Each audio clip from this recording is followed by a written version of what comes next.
Darvin Ham insists that the Lakers season is not slipping away, but that 2-8 record suggests otherwise, pal. LAFC has a championship parade. Kinda.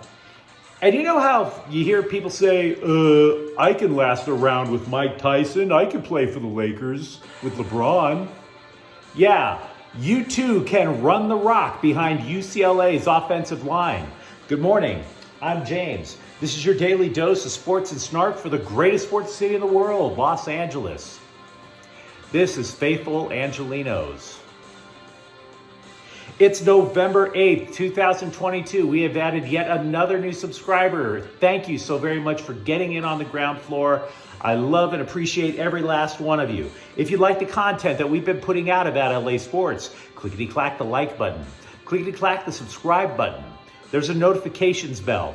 Hit that. It'll let you know when we drop new content. Sharing is caring. Let people know we exist. And yes, comment.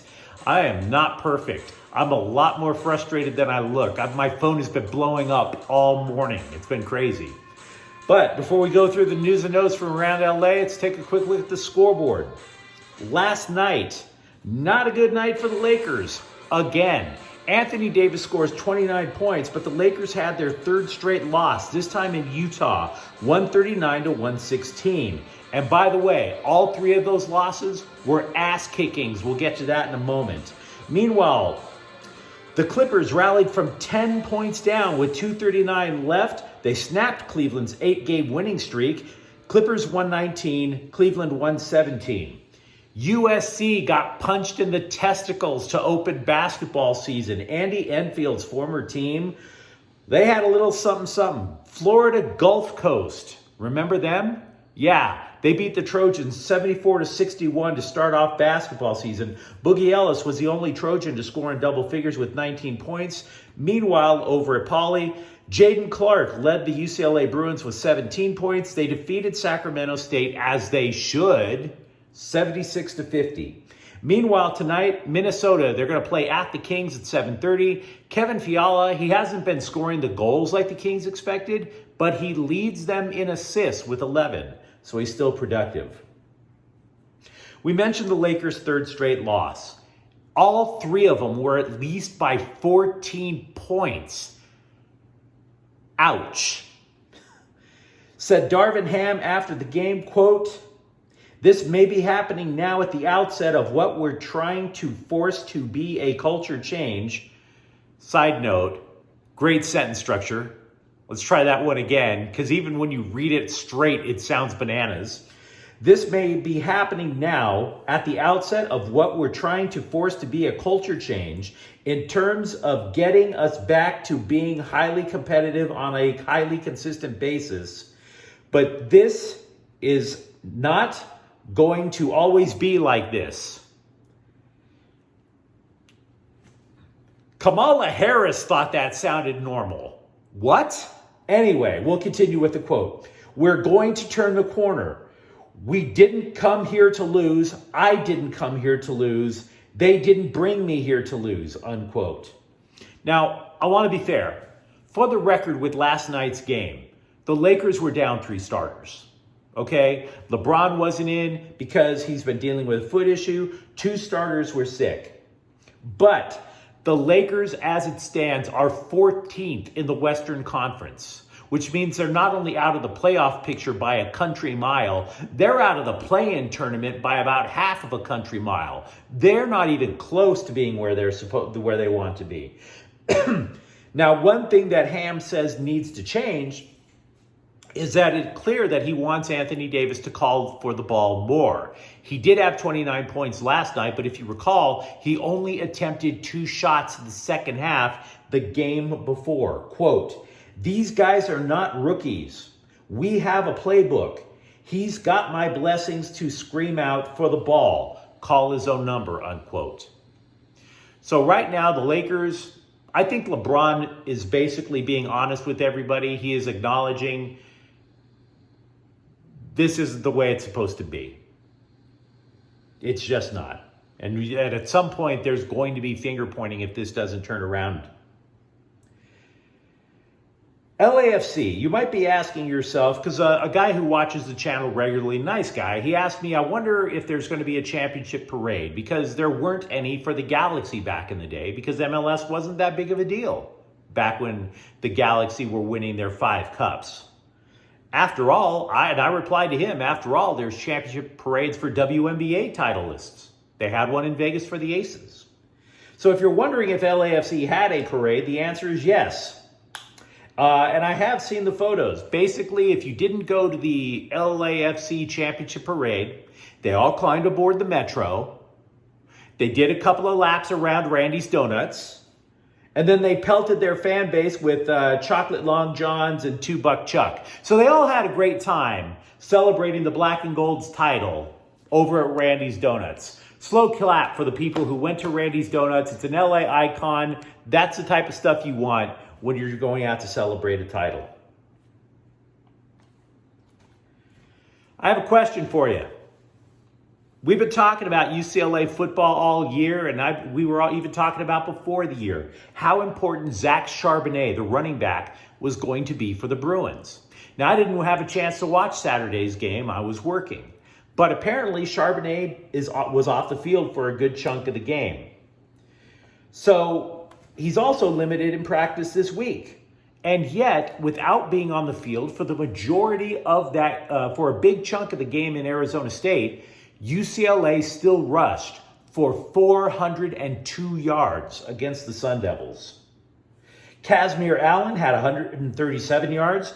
Dorian Thompson-Robinson, 120. For Pete's sakes, Keegan Jones almost became a 100-yard rusher that day. 98. Craziness. How many yards what is the over-under on yards that you would get if you were running behind the UCLA offensive line? It's impressive.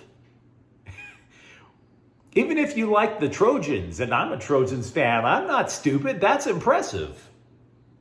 And the funny thing was, the LA Times is talking about it a couple of days later. They're saying the running back room is now thinning out. How the hell is it thinning out if you have 3 people almost rushing for 100 yards? I love my wife.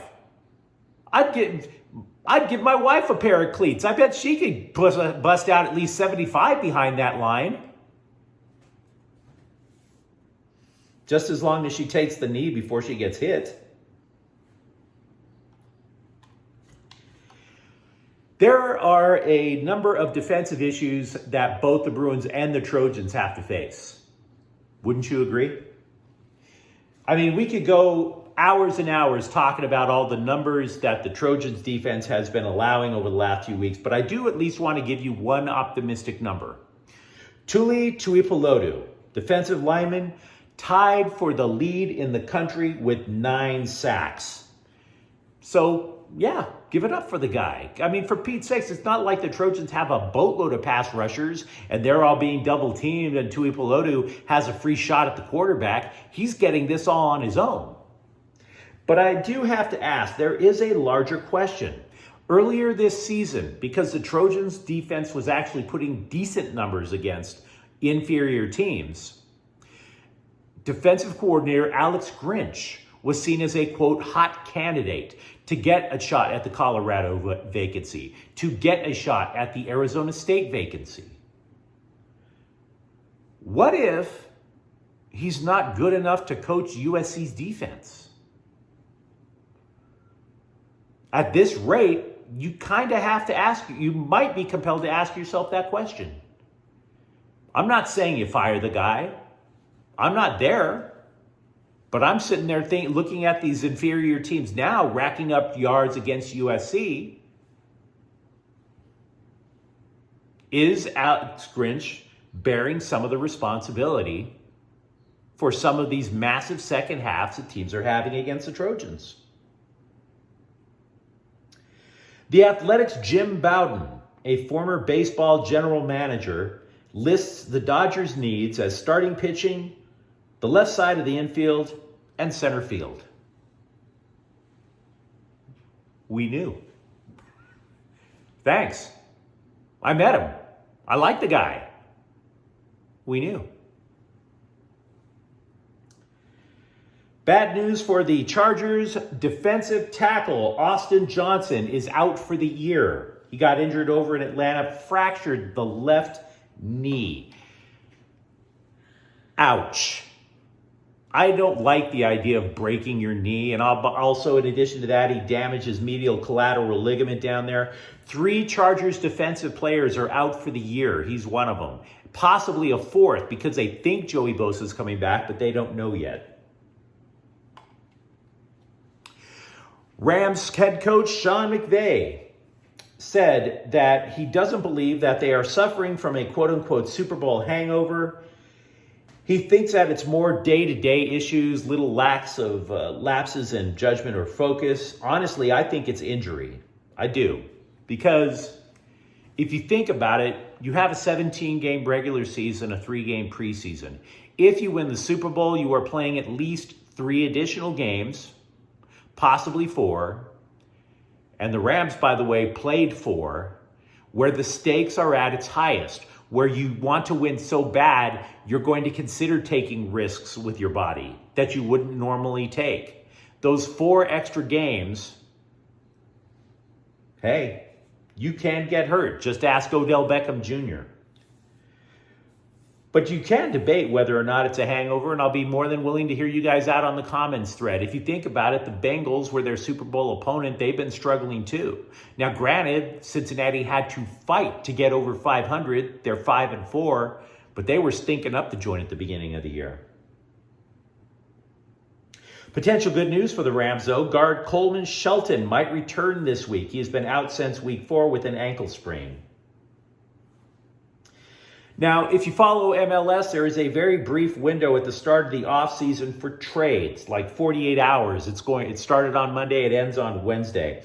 The Galaxy have sent striker Cameron Dunbar, who scored 15 goals for LA Galaxy 2, which is a USL affiliate of the Galaxy, for lack of a better way of saying it. They sent Cameron Dunbar to Minnesota United for general allocation money and a draft pick.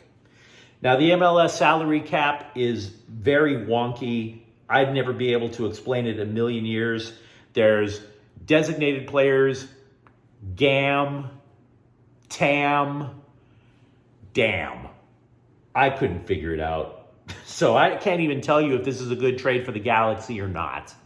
But if you're a Galaxy supporter like I am, let me know what you think in the comments thread. There's a lot to talk about today. And if you enjoyed this clip, don't forget to like and subscribe to Faithful Angelenos. We do talk LA sports here. Thank you for watching. I'm James. We'll be back tomorrow.